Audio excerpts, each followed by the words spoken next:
Hello, good morning mga ka-reels. Ayan, tara po tayo magkape. Ayan po, mayroon po tayong kalihim. Iwan ko kung anong tawag dito sa ano. Kalihim po ang tawag sa amin dito. O pante di regla. Hindi naman po yung malaswang salita. Pero yan po ang tawag dyan. Pante di reglang tinapay. Ayan. At ito po yung ating kape. So, ang ginawa natin ngayon ay 3-in-1 tayo ngayon. Black coffee.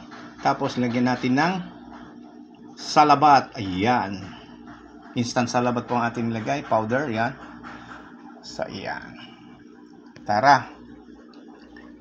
Magmerienda na tayo, kape pala. Tayo magkape na, mga ka-reels. So, ayan po, ayan. Mga kabataan niya tayo, hindi na kumakain ng ganyan. So, yan. Tara na po, kape na.